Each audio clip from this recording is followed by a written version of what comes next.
หลัก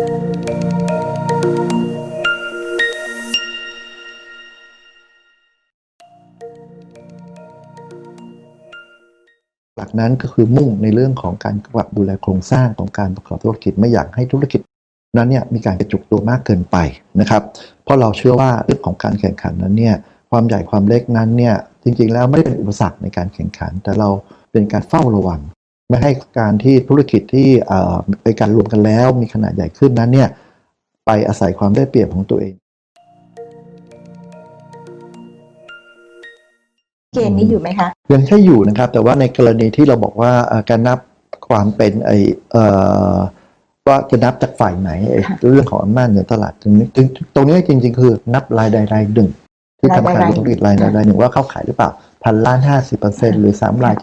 75%ที่ว่าตรงนี้นะครับอันนี้ในประเด็นสำคัญก็คือว่าอันนั้นเป็นแค่เกณฑ์เฉยๆเป็นเงื่อนไขเฉยๆแต่ในการพิจารณาจริงๆแล้วเนี่ยไม่ว่าจะเป็นการแจ้งหรือการ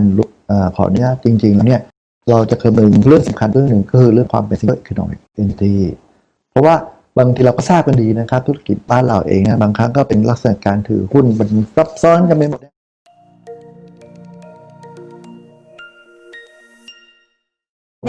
กฎหมายให้อำนาจเราเต็มที่เลยนะฮะมาตรา52 วงวรรค 3ให้อำนาจเราในการกำหนดเงื่อนไขได้ทั้งหมดนะครับซึ่งอันเนี้ยถ้าถามว่าแค่ไหนอันนี้ก็ตอบลำบากเพราะมันขึ้นอยู่กับกรณีว่าธุรกิจของคุณเองนั้นมีประเด็นใหญ่ประเด็นเล็ก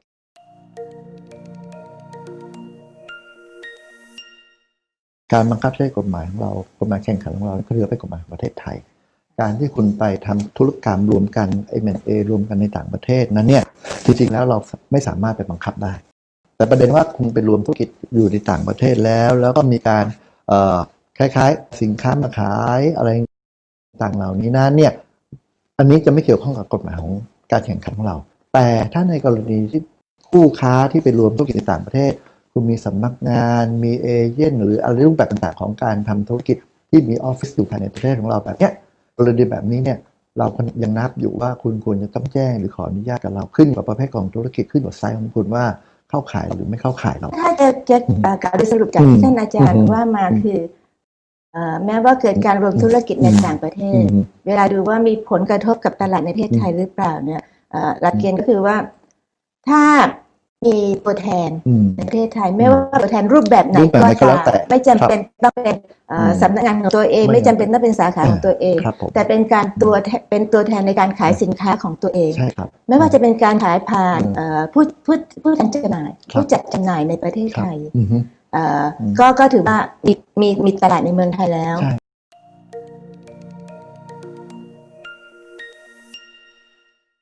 ถูกถ้าไม่ได้ใจมาขอแจ้งหรือขออนุญาตไว้ก่อนเพราะสำนักงานเองยังมีอำนาจนะครับว่าถ้าหากสมมุติท่านเข้าขายต้องขออนุญาตแล้วไม่ขอเนี่ยสำนักงานเราตามพบทีหลังเนี่ยค่าปรับแรง